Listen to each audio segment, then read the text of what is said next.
Hey, what's up, everybody? It's me, Danae, and I'm here with a message for you. What's going on, beautiful people? Happy Tuesday, September 23rd. Oh, you know what? I forgot. I was supposed to do something different today. I had decided that I'm going to, well, already did kind of a pre shuffle. Well, I always do a pre shuffle, but I was much more attentive to the cards, what was popping out or what was catching my eye, so that I could kind of have like a bit of a preface of the message before I turn the camera on and get an idea for like what the energy of the message might be, in hopes that it would kind of shave some time. I told you I'm trying to like condense the messages more and shave time off. So I really didn't mean to turn the camera on until I saw what was at the bottom of the deck, because I already actually cut the cards and everything before I pressed record. But we're going to do it the old-fashioned way, or the way that I've been doing it, where we'll look at the bottom together.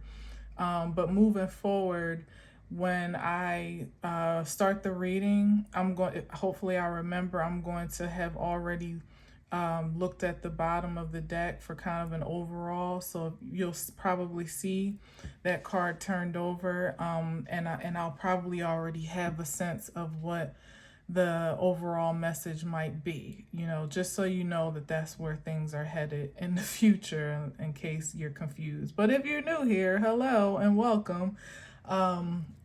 And yeah, hopefully you'll be back and you'll experience the change. All right, so let's see what we got. And I actually, whoa, wow. And I actually haven't even been looking at the bottom in a while. I've just been going straight into a shuffle. So it's interesting that we are here at such a prominent card as the Death card. So there's some endings. How does this connect to the pre-shuffle? Because during the pre-shuffle, I mean, it's a pretty harsh ending if that's the case, because I was pretty much I saw the Ace of Wands a couple of times, and then at one point it came out with like the Judgment. It like plopped out with a little mini stack of cards. It was like the Judgment, the Eight of Cups, the Four of Cups, and something else. There was something else. I can't remember the other card, but basically the gist of it was that there is, it gave very much like backfire energy, in the sense that someone is pretty much in alignment to reap energy that they projected. It's like they've been trying to avoid it by way of the Eight of Cups, like kind of walk away, back off, almost like looking innocently, almost like, trying to almost escape the scene in a type of way, like they had nothing to do with it. But it's something is catching up with someone more fiercely and furiously than they're able to disconnect from it, or even to project a sense of innocence. And it's on account of someone rejecting their intuition when they had signs and signals to disconnect, or what's the right word, disengage maybe, an energy sooner, and now it's at the point with that Judgment card where it's like almost too late, and it doesn't matter where someone goes or how fast they move or whether they hide or not. Whatever it is that is being, or that someone is trying to avoid, God forbid, is creeping up on them, faster than they can outrun it. And this death doesn't have to be literal, but to me, based on the cards, it tells me that, because I'll tell you the phrase that I heard, which is real crazy as to how this card came up. When I was shuffling, I heard the scripture where Jesus is like praying in the garden before I think it was the night before his crucifixion, or at least the night before he was kind of to be like handed over to whomever had him first, Pontius Pilate, Herod, whoever kind of seized him first. Well, really the night before Judas did his big one and, pointed him out. But he was praying in the garden, and he said something to the effect of, Father, if this cup, let this cup pass me by, something like that, like let this cup pass me, if at all possible. I probably should find the scripture, but basically like let this fate pass me by, if there's any loophole, leeway, or exception for it to do so. So even Jesus in his time of in a purposeful, on a purposeful path, still had some apprehension perhaps about what he was about to face, according to the text, of course. And yeah, so that's what it gave, especially when I saw the Four of Cups, because it's almost like someone refusing that Ace of Cups. And that's the scripture. I heard that somebody's like, maybe somebody's praying, maybe somebody's been in prayer or in supplication, or in desperation about some judgment that's being passed, whether it's in spirit or in the natural form, maybe both, that has their name on it, and they're either praying for a way to avoid it or evade it, for there to be an exception from it. But like I said, the sense that I got even before seeing this card was that it's inevitable, especially with the Judgment card. Like it's already been decided, and the decree, the verdict, and perhaps even I always mix this up, the verdict and the sentencing, has already been declared, so it's literally like somebody being in the courtroom, at oh no, I just heard something worse. I just literally got stopped in my tracks and heard something worse. It's like somebody being on death row. Lord help me.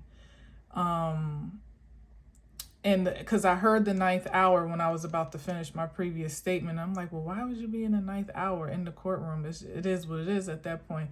But it's like somebody sitting on death row, and at the ninth hour praying to God, that there's a pardon. There it is. That's the word when I was saying exception, or some type of to evade the sentencing the sentence in some way, shape, or form. Wow, this is my God.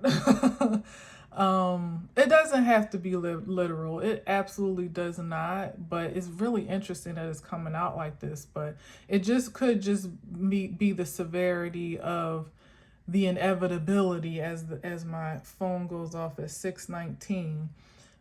The inevitability of someone's fate that is inescapable at this point, that feels, or maybe perhaps it's an ending of sorts, but it almost feels like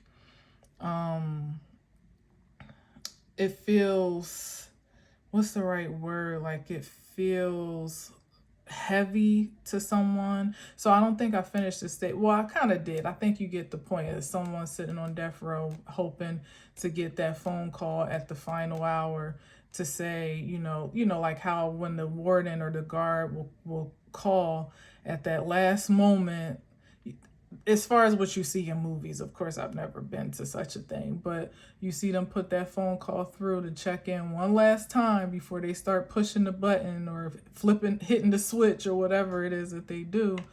And it's like everybody's holding their breath. Like, is there a pardon? Is there what's the thing? What is it when the governor, is it a pardon when the governor will, I guess it is a pardon. Yeah, a pardon when the governor will pretty much like, call back the sentence, or even in some cases absolve you of the conviction in some way, shape, or form. I think that's what it's called. but it's like either the phone call ain't coming through or it's not the phone call that one would want to hear. So maybe somebody could be waiting on some news or hoping for some news that's almost on the would be miracle like. And I did, matter of fact, I did see the but when he's coming through, like I said, that's the executor himself in some ways, and not necessarily in the death form. Damn, because I'm sorry, because I'm just realizing all that I saw now in those cards. The temperance card kind of showed itself twice as well. Wow. So yeah, and like I've said in the past, that's like Archangel Michael energy. And when that energy shows up, it's on assignment from the divine. Like it's not a matter of negotiating or copping a plea with that energy. It's already on divine orders to just execute whatever the sentence might be, like plain and simple. So damn. But like I said, whether it's something final, as in, literally what the card suggests, or if it really just is the end of the road for something that someone just, there's no way of turning it back, turning around, which would make a lot of sense because of the eclipse that we just had over the weekend, more or less, and now being in this, being post fall equinox, a lot of things were laid to rest. A lot of cycles were brought to a complete close, like no possibility of recycling, restarting, none of that, regenerating, none of that. So like I said, it could be any of that, but let's see. Wow. But when we see the temperance and the judgment, something is finalized, and it's either a door that can't be opened, a door closed that can't be opened, or a door opened that can't be closed. Period. Not by the likes of anybody less than divine, at least.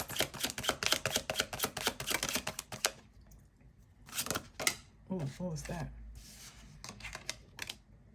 Oh, yeah, this is like crossing over. Pardon me, I'm kind of burpy over here. I just ate a cup like an hour or two ago. Let's see, was somebody moving on through or two? Oh, an escape from conflict or from some type of, is this somebody trying to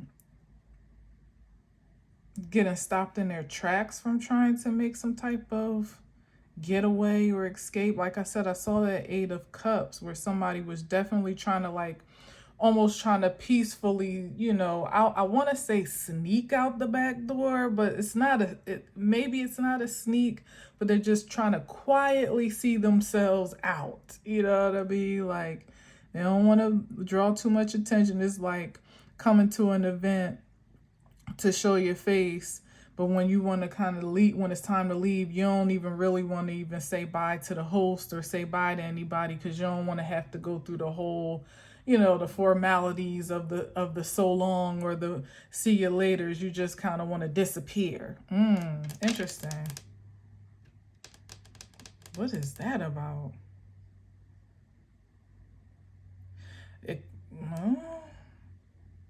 What? Somebody trying to fake their death?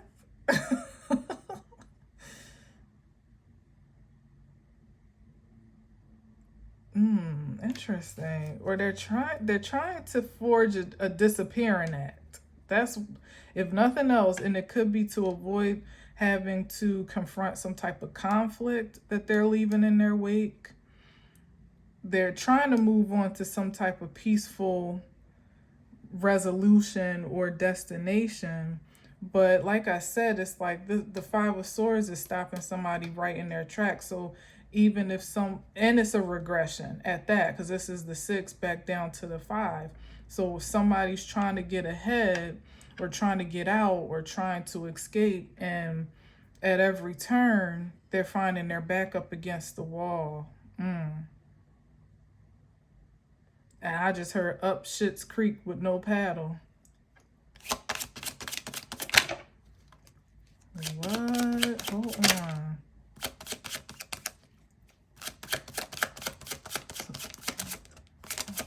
And what I'm getting, especially just seeing this guy in the boat, is that the way that there is this kind of a stowaway energy. It's like they're trying to jump on a boat that they're not really supposed to be on. It's definitely giving some type of escape energy.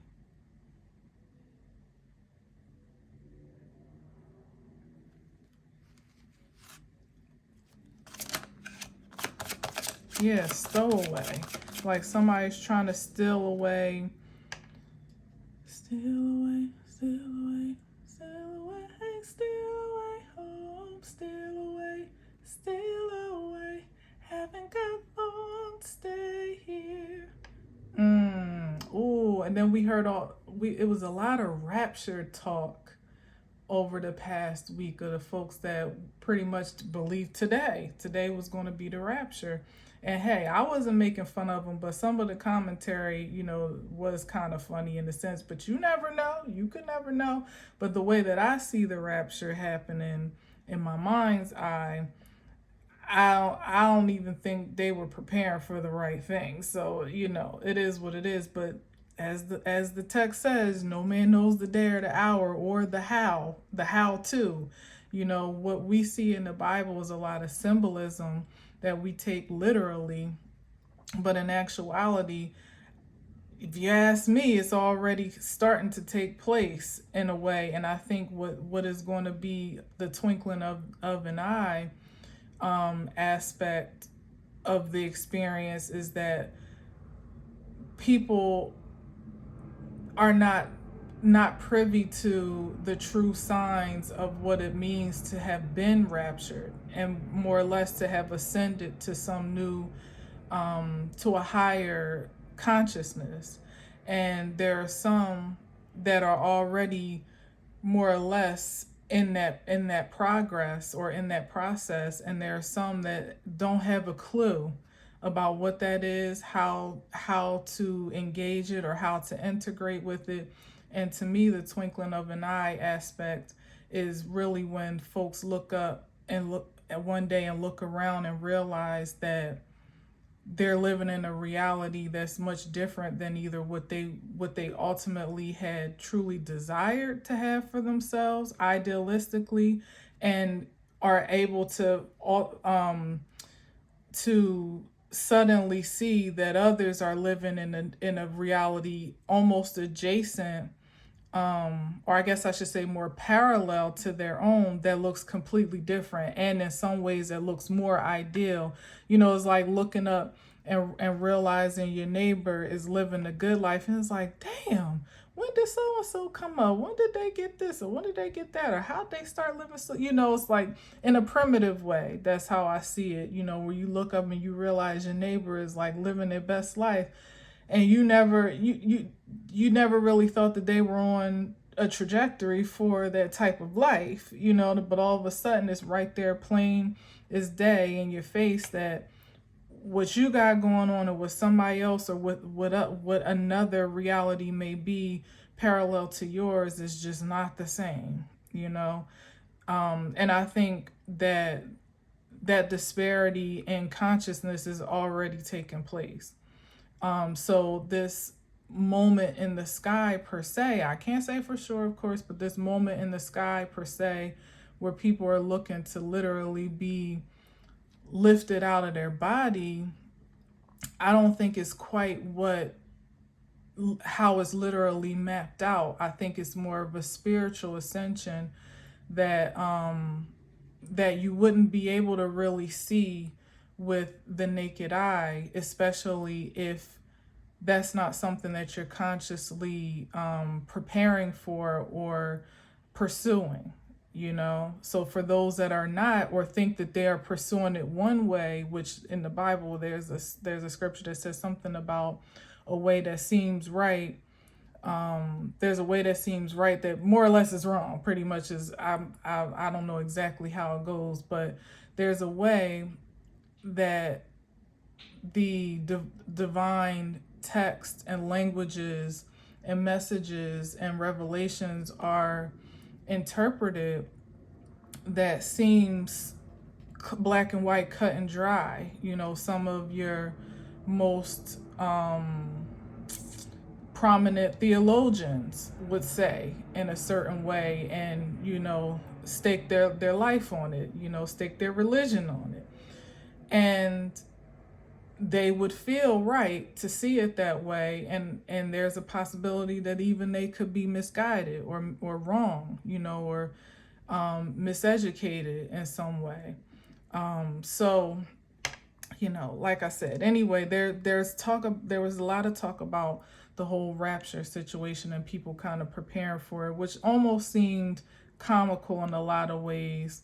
But I feel something with that here, especially given I said the judgment card popped out prominently, which definitely gives that energy, that awakening, answering to a higher call, and even resurrection type of energy. But and when you see stuff in the popular circulation like that, although it's kind of like it's a key in some ways, depending on what you believe and how you believe, there's also a reason for it. So there definitely was like an attention, like an alert of that.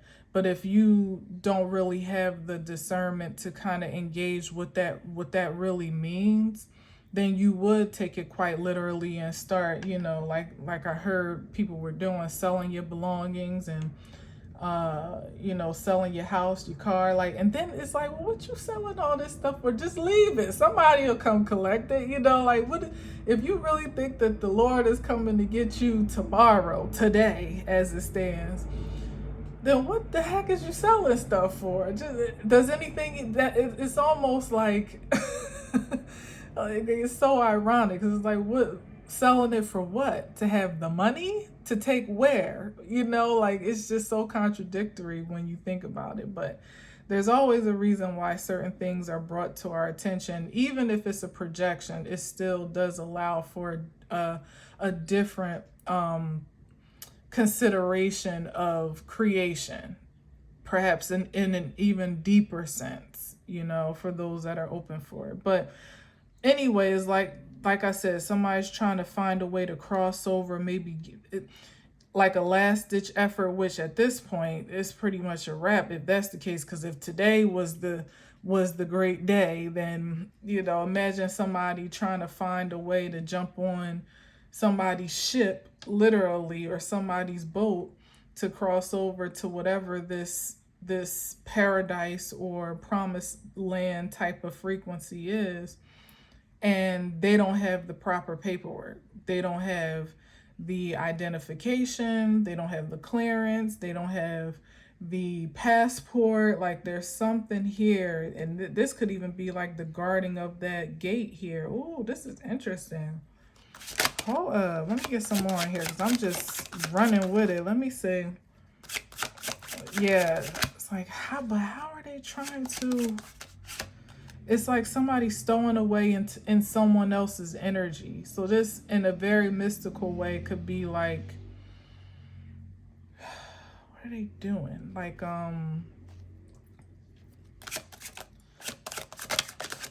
well, would be trying to, because at this point that would definitely be denied, but like trying to astral project, and almost attach themselves to someone else's energy or in somebody else's auric field to like hitch a ride to the other side or some shit. But like, I don't know how. Either way, it's being rejected and it's being blocked. It's like,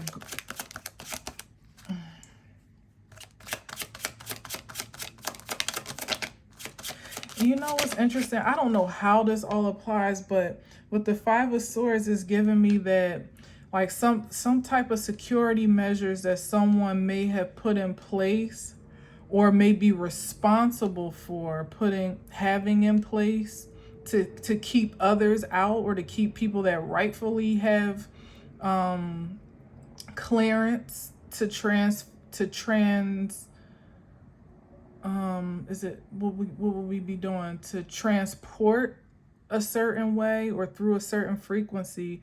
There's some blockages that were established that have become, I keep hearing like somebody's their own worst enemy, because there's some type of I don't know how this applies, but there's something that someone put in place, like some type of security measures that they put in place to keep somebody else out or keep others out, that now has become their blockage, like the wall, the firewall that they can't get through. What does that mean? This is swords. So it could be, I was going to say psychic, even though for me that's usually more cups energy, especially if I see cups and swords. Mental, like some type of mental blockage. Mental security or insecurities. So there's some type of criteria that was established to, like almost a checklist, like nope, if you do this you can't get in, if you do this you can't get in, if you do this you can't get in.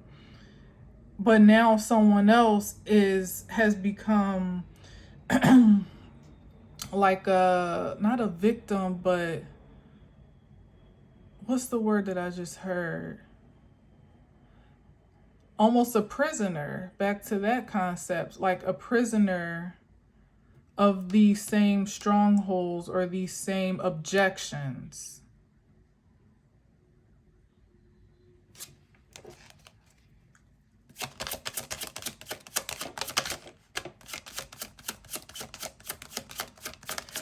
It's like somebody set some rules to apply for what they believe to apply to those that they believed were lesser than them. And now it applies to them as well. And actually it has somehow and it's like those regulations or rules or standards, objections, whatever this is that I'm talking about, were set to be a restriction or some type of like limitation for someone else, lesser than. And whomever was perceived to be lesser than actually ended up superseding those limitations or trumping those limitations, or somehow, I don't know, like what's the right term? Like they ended up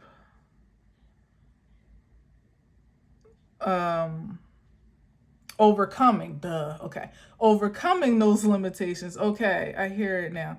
Overcoming those limitations, to the surprise of, say, a Five of Swords, who more or less expects to win at all costs and does anything to win at all costs, and reveres their opponent as, inferior. Here it is. So when it was so that that there was a overcoming of such limitations, to the surprise of this aggressor or whomever this is, whatever energy this is, then that limitation actually became the confinement of the person that set it in the first place, and no longer really applied to the one that it was projected upon.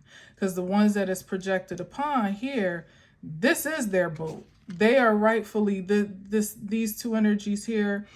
When I'm seeing this image, I'm seeing that these people have a right to board this ship. They have a right to passage. Ooh, a rights of passage. Jesus. I'm hearing so much. So the limitations that somebody set ultimately became a rites of passage, or always was a rites of passage for those that were perceived to be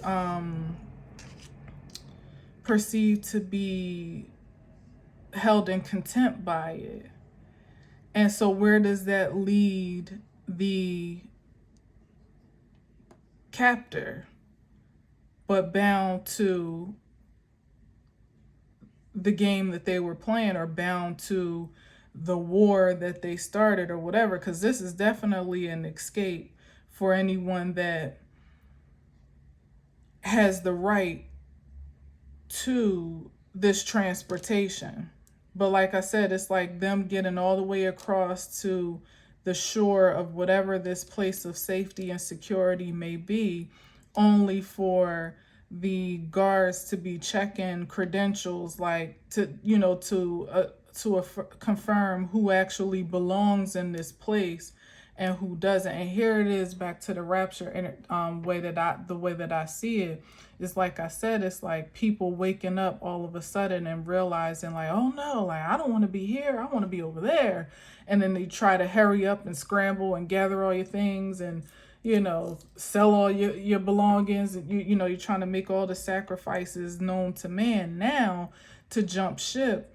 But when you try to actually make that move, you realize that the requirements and the criteria, maybe even the paperwork or whatever the preliminary formalities were to board this passageway, were due a long time ago. And it's not a fly by night, or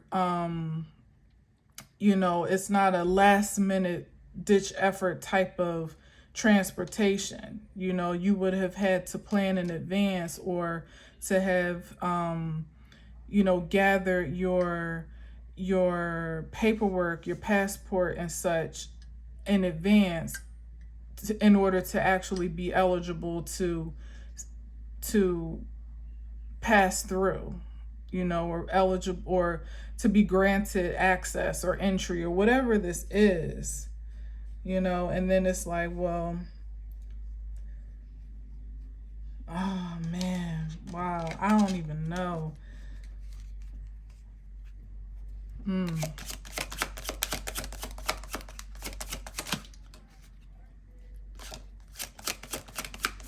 And that's where the energy comes in, of just hoping to kind of have that Hail Mary exception, to know somebody at the gate to help you get in, or know somebody that has the proper credentials or paperwork or passport, or the hookup some type of way,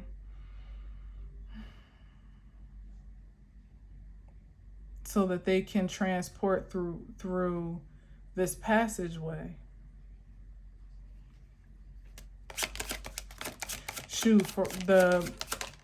That's why I'm saying everything is for a reason. Like there could have been there probably was some type of passageway through the portal of this past eclipse season, particularly the solar eclipse, that is acting like this energy that I'm trying to articulate, but I'm trying to say it in a practical way, and it's not a practical thing. Wow, look at this, the King of Swords.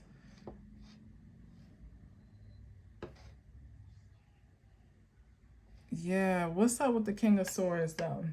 Because I don't like him next to the Five of Swords.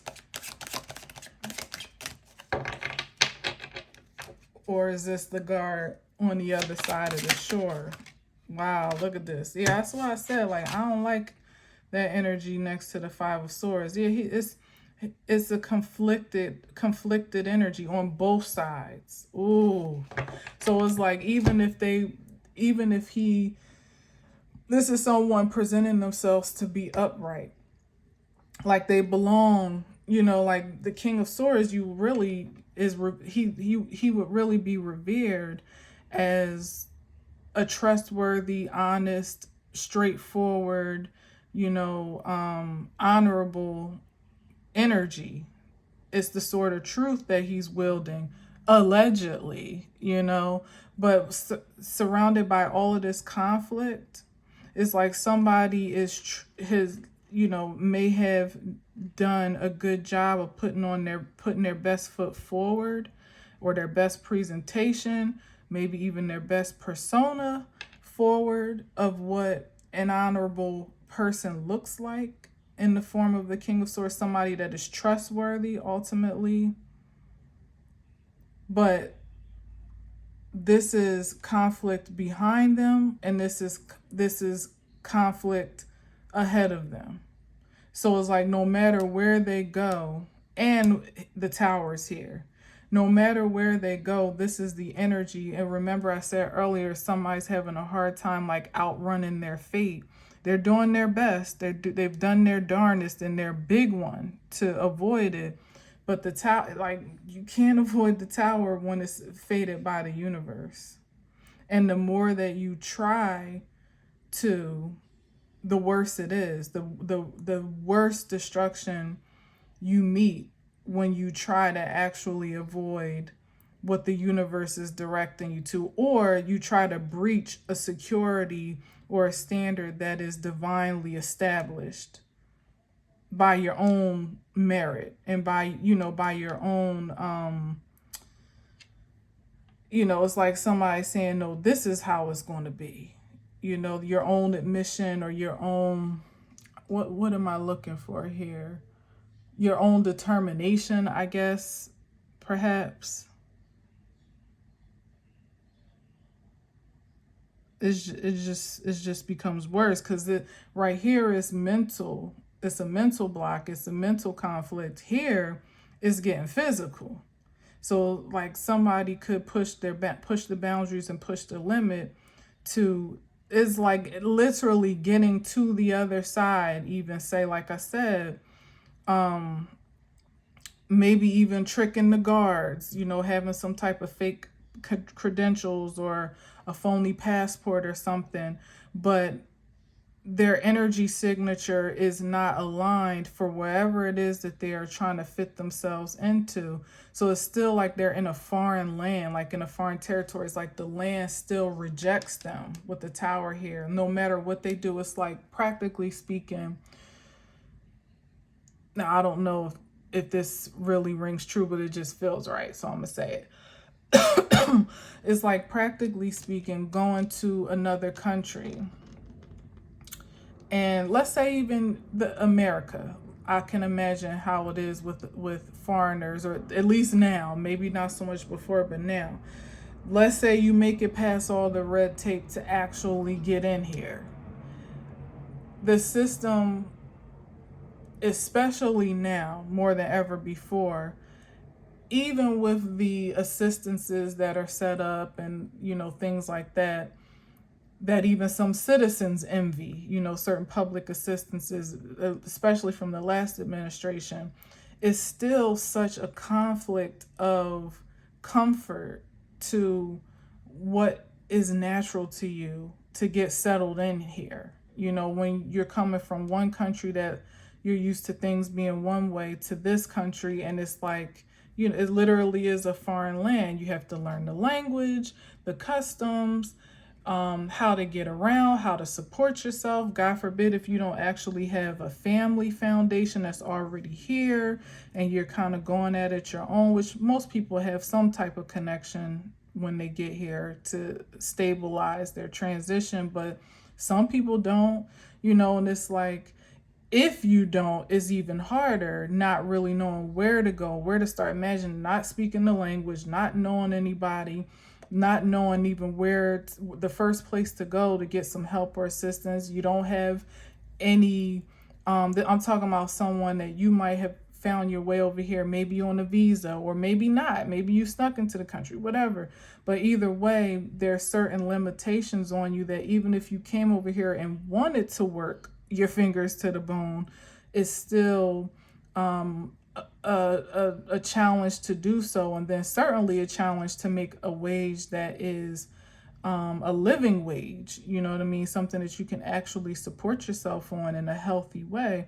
So it's like the land is almost, it's almost like almost rejecting you in a sense. Like you got to be real diligent and really really want it to stay in this country, and I can imagine anywhere else, that bad. Well, you have to really be diligent and really want it that bad to actually have it work out for you, you know.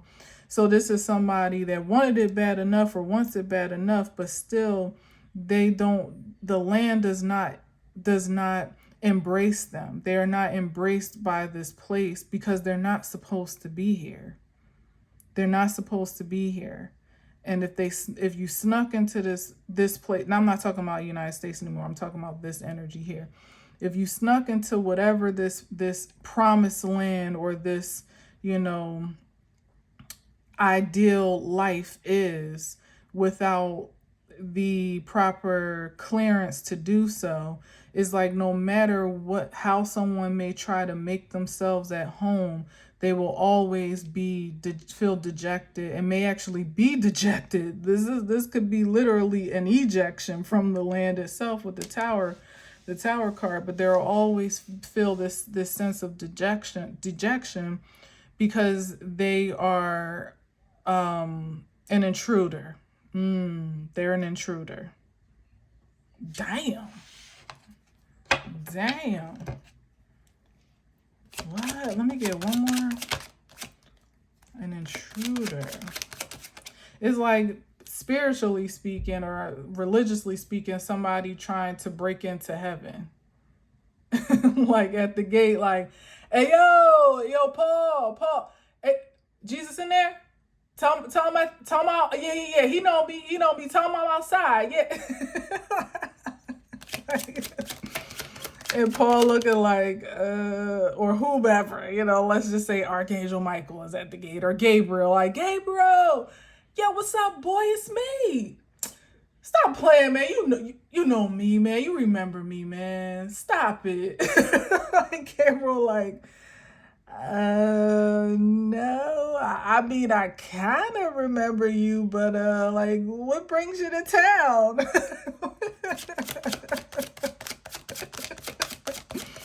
Oh man. Trying to get the hookup, trying to find some scalp tickets at the gate, and like, dog, you don't belong here.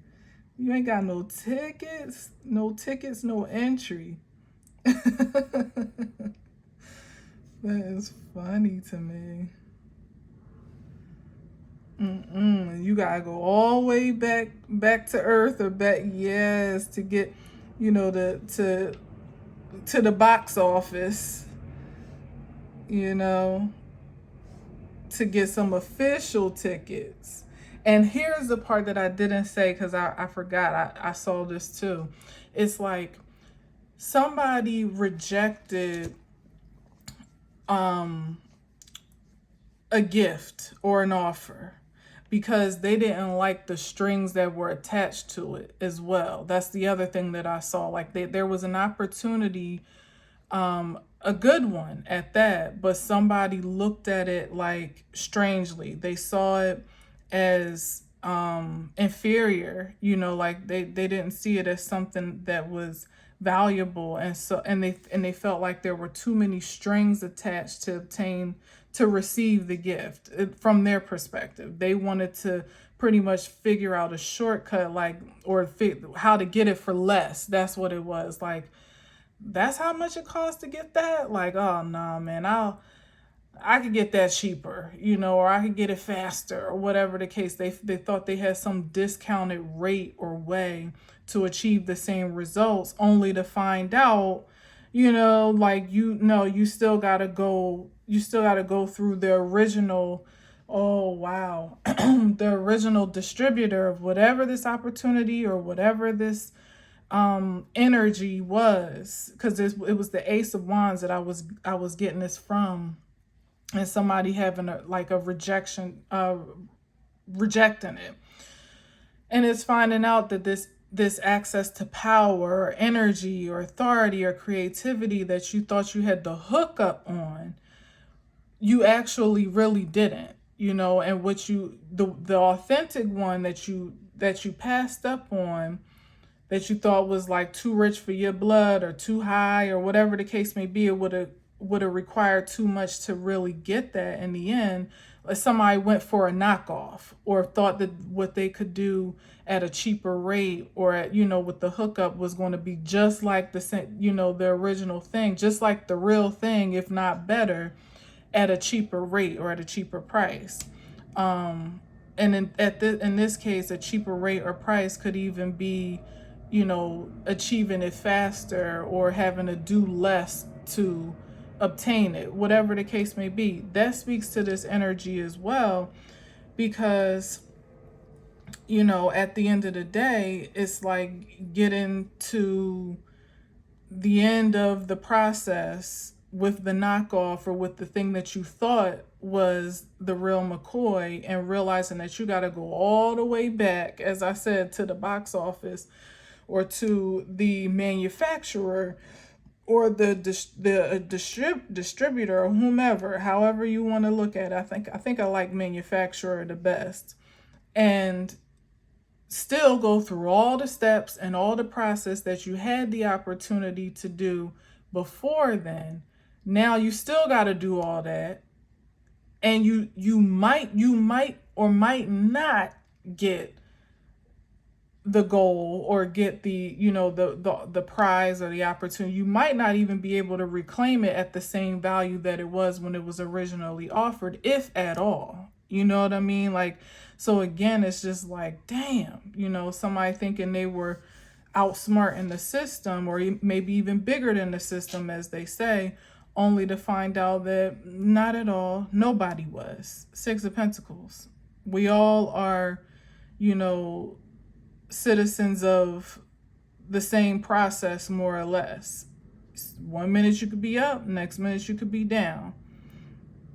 And even you could be in a position to be the scalper or the one that's, giving out, selling, either selling real tickets at an exuberant price, like a ridiculously inflated price, or selling fake tickets. You know what I mean? Like, whatever the case may be, that energy that you took on, or that someone took on here with the Six of Pentacles, to kind of exalt themselves in a position of superiority over, here it is, back to these energies here, these so-called less than folks, inferior folks, that's how y'all, man, that's going doing it honest, doing it the hard way, or whatever the case may be. At least honest, doing it the honest way, that's for peons, that's for suckers, you know what I mean? Like, that's for what do you call it, I said peons, but what's that other word? Paupers, maybe, or something like that. Like, peasants, there it is. That's for peasants. Those that are of a higher echelon, a higher intellect. We know how to work smarter, not harder. And then when it comes down to it, look who this energy is trying to get into the boat with. The ones that did it the hard way, that took the scenic route, perhaps, or at least just went through the general process of what it takes to pay your dues, to society or to whatever it is that we're talking about here, and take the honest, honorable road, and have absolutely fairly and justly earned their rites of passage and their transportation to a more pleasant life experience, by their own elbow grease, by the skin of their own teeth, by their own hard work, discipline, and good intention. And the same person that was looking down on that is now trying to actually jump into that frequency uninvited, as an intruder, and is ultimately going to find out that the process that they scoffed at is the same process that they must submit to, or else. And that, I think, that's where the death energy comes in. And it's also the rapture stuff too, as I was, articulating it the way that I was saying it, not necessarily the way that it's, mapped out in the Bible per se, but the way that I absorb it. And my interpretation is like just looking up and realizing, oh shit, that was really it, huh? That season was really over, and you were never preparing for an ending of, the best and worst case, well, I should say the worst case scenario for a beginning of anything different or new or better, because there was just like this jaded perspective that there would always be this recycling of the same cycle and season, the same systems over and over again, because those that weren't privileged enough to think on a certain level, or to or weren't intellectual enough, or I don't know, clever enough in some ways to see above the fray, would always be subservient to the system as it is, not knowing that one day that system would be dismantled. That foundation, which was faulty to begin with, would ultimately be rocked to the point of destruction. And that anybody that more or less built their existence on account of that being eternal would be knocked out of it, or be badly bruised, and become a casualty in some type of way. And so, like I said, those that thought that it would always be a certain type of way, there would always be the superiority over the have-nots and things like that, and the haves would always look a certain way, are getting a rude awakening. That's what that's the rude awakening of a rapture energy, where it's like, shit, let me hurry up, let me get my shit together, let me find a way out of here. Like, let me try to see if I can get a hookup on a passport or something. Like, I can't be stuck here. I can't live the peasant life, the peon life. I can't live in struggle or lack, or have to start from the bottom and from ground zero. I can't need public assistance, and and like live low income and not have a savings. This is all the practical stuff. I can't not have thousands in the bank. I can't not drive the hottest car, the brand new off the lot. I can't not have a mansion to call home. Like, all the things that are just dilapidating, that people have built have staked their foundation upon, the cornerstones of those foundations have proven to just be faulty. And now it's like, now I actually have to go find my true self, engage my true self, really look myself in the mirror, consider my spirit, the wellness of my spirit, consider my thoughts and the way that I think about myself and towards others, consider my actions and how it affects others. Like, in what world? They can't even fathom living life like that. But that's how those that were going about it the humble way did it, with less, in lack a lot of times, having to make the most of what they have, the little crumbs and sprinkles of provision that they were able to find. But that was deplorable by some standards. So they found shortcuts. They found ways to step on the little man, or the one who was less fortunate. They found ways to cut corners, or be cunning and deceptive to build their foundations, to build their wealth, to build their reputations, to, gain clout and notoriety, or whatever. Still ideas from the little man, you know what I mean? Like, still creativity from those, I could do better with it than they can, like, they ain't gonna do nothing with it. It'll be better off, like, almost justify their actions. And now, when those energies are moving on, moving forward, perhaps even ascending to some new realm of reality, parallel to the reality that others are living, that it's very much visible. It can be seen. It is, you know, you can see it, what's going on in front of you. That's the cause for panic. That is the cause for panic. But as I said, no matter what whatever the the impulse to act, though, if you're not welcomed in the spaces, if those energies that I'm speaking of are not welcome in the spaces that they are trying to intrude upon or intrude in, what's the other word that I just heard? Like,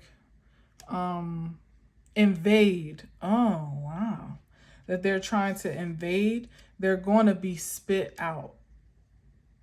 Even if they're allowed to dwell there, they will never be embraced. And it'll be like, well, I might as well just stay where I was and figured my way into this space, honestly. Because it'll literally be like hell on earth to try to force yourself into a space and place that you don't officially have access or clearance to reside in or to operate in. And that could be in so many different ways.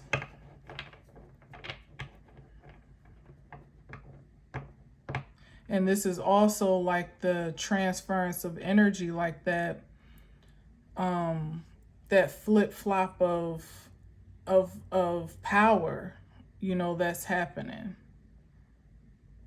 Where those that used to be up are going to experience how it feels to be down.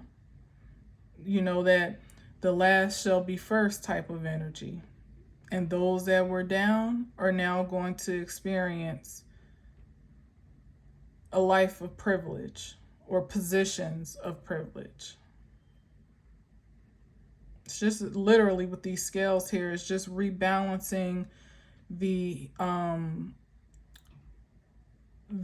disproportion of spirit and truth that has been perpetuated in the 3D for far too long by invasive energies. Those that didn't really have the clearance to perpetuate the cycles that they were. And now it's like the buildup of it all, of people just more or less forcing cycles to regenerate over and over again for their own good, forcing people into poverty or putting themselves in positions to get richer, be more successful, all the while, pushing others down. Like, that's been happening out of alignment for so long that the flare up, the backfire of it all is so intense. It's like it's a match of the repression, the repression that has been induced over, lifetime, centuries, years, seasons, weeks, months, whatever it is the repression of all of that. That's now, it's like the volcano eruption, perhaps, but even more practical, like shaking up a soda over and over again, and then finally opening it, and it has nowhere to go but out. It's like the pressure of it all it's at its boiling point at this point in time, where it's going to seem like a great disparity and dispensation of karma and dharma. Like I said, like that duality of waking up and seeing, like, how is such and such how they come up so fast, or how they doing so well all of a sudden, and also recognizing the fall of those that you see parallel to that may not be doing so. It's like that type of energy, because it's all for the purposes of rebalancing the equilibrium in the universe, where it's been disproportionately repressed and suppressed. So that now everybody will have the chance. Like I said, everybody can get to the box office. The same way I drove there is the same way you could drive there, or the same process to get your tickets, your credentials, your passport, your what is the same way you can. Now the difference is in that rebalancing. The grace is a little bit, is a little bit shaky, but even that is balanced, I would say, because the disproportion in previous seasons where others were empowered to kind of hold, like compress this explosion or implosion to meet their own motives, for their own purposes and ulterior motives. How it matches that is this explosion or implosion of more dharmic energy, that seems quite disproportionate compared to the misfortune that others may be experiencing comparatively. But even that really is balanced when you consider the mirror effect. It's like, well, there was an unfair repression of justice in past seasons. There gets to be an imbalanced implosion of justice, let's say fortune, even in this season, because it has to match that imbalance from past seasons with the equal opposite of the same. So that's why it'll seem like there's such a great disparity, and people are doing so much worse and others are doing so much better, because that's the way the universe is trying to, like, literally with the temperance card. He's the one that has the two cups, literally trying to level it all out. You know what I mean? Like, pour a little bit here, pour a little bit there. Like, whoa, that's one tipping over. All right, let me pour a little back in there. It's like that, So that's how I think it's going to be experienced. But in spirit, like I said, it's just equilibrium in process. Interesting. Because from my eye, is for the purposes of everybody having experienced time in this Six of Pentacles energy, where you know exactly how it feels to be in the other man's shoes, and everybody has an opportunity to kind of prove themselves, or really, how can I, like, not necessarily prove yourself, but like, I guess kinda, but it's almost like a way to really show and prove who you truly are, no matter what shoes you're wearing, or what foot the shoe is on, whether you up, whether you down, whether you're fortunate, whether you're misfortunate, somewhere in the middle, whatever the case is.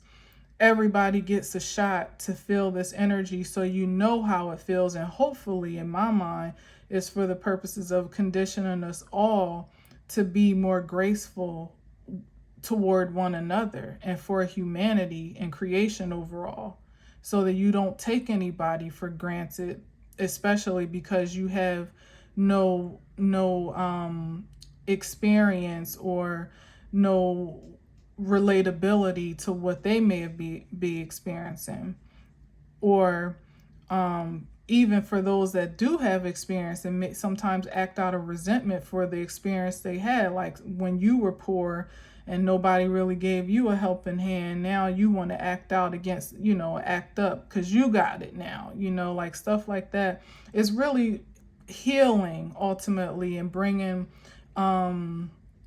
with that, like is bringing temperance to creation overall, temperance, justice, balance, so that any gaping wounds and holes that are still effective to whomever are addressed and hopefully treated. And therefore it's the creativity, it's the creation of a new man or a new woman, whatever, a new creature that is more empathetic and sympathetic to the human experience. And so therefore your actions would align with that. And you would truly be a king of swords, honorable, true to who you are, and also considerate and trustworthy with the whole of creation. And like I said, somebody don't want to go through all that. If this cup could pass, Lord, please let it. If there's any way I could get over just one more time, please, I promise you I'll do better. But it's like, no, you're going to drink this cup. You got to drink this cup because it's the only way you're going to learn. If somebody were to get off again and be released into the wild to, to be their natural self, well, maybe not natural, but whomever it is they have been, whoever they have cultivated themselves to be at this point, they would just repeat the cycle again. They'd find some different way to do the same thing. And that's just not sustainable in for the greatest good of creation anymore. So, and not everybody, I think, I don't think everybody is really chosen to be given that opportunity. That's the thing, was that people get to, it's a hard time coming, it's a hard time to accept, well, hard way, I don't know what I'm trying to say, but it's a hard thing to accept that it's actually something good for you when you're facing certain things like a tower such as this and the energy that I've been talking about. But shoot, like I said, some people, it's a or else situation. Like some people may not even get the opportunity, the grace to course correct. They'll just pretty much, like I said, be their own worst enemy and eventually eliminate themselves by way of their actions and deficiencies. And that'll just be the end of their story in this lifetime. So if it can be seen as grace, as a gift, Six of Pentacles, it certainly is, but that's in the eye of the beholder, of such a blessing. So, all right, I'm wow, Five of Cups, yeah. Ooh, with the High Priestess, wow. It's in the eye of the beholder. You would have to dig deep and look high to be able to see the grace of a circumstance such as this. And like I said, everybody's not gifted to do that. And even if you got somebody, i.e. me, sitting here telling you what a grace it is, it would still be up to whomever to receive it and accept it as their own personal truth and then react and respond to it.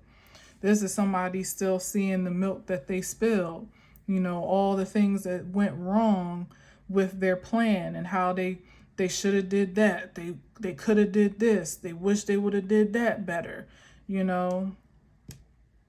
Like I said, still thinking about how to improve the same old plot and the same old cycle instead of repenting from it. Yeah. And honestly, when the Judgment card is here, well, I can't say repentance is almost too late, but it is in a sense of getting a do-over for what's already passed, because the Judgment is for what's already been committed creatively, good, bad, and different. The only thing you can do in terms of repentance is now look forward to the future. How can you change your mind, change your actions, change your ways, change your mentality, your spirit, whatever, your approach. That's the only thing left to do. There is no recycling or regeneration of anything old from the past that's going to be successful in the present and for the future. And there's certainly nothing that you can take from a degenerative state in place into a new one in a purified state that's going to survive, or that won't end up actually being a detriment to you or backfiring on you in some way, shape, or form. It's just not possible. It's not possible. So I'm gonna leave that there. Definitely went way over than I wanted to, but it was an intriguing message, and I know I somehow feel like I still only scratched the surface. So take from it what you will. For those that were kind enough to tap in and stay to the end, thank you kindly. So much for that condensed message today. I probably need to just accept it is what it is and just let myself be who I am. And for those that tap into it, so be it. And if you pass it by, then that's your loss, unfortunately. Or it just wasn't for you, it is what it is. But anyway, thank you for listening and watching. Until next time, as always, I leave you with peace.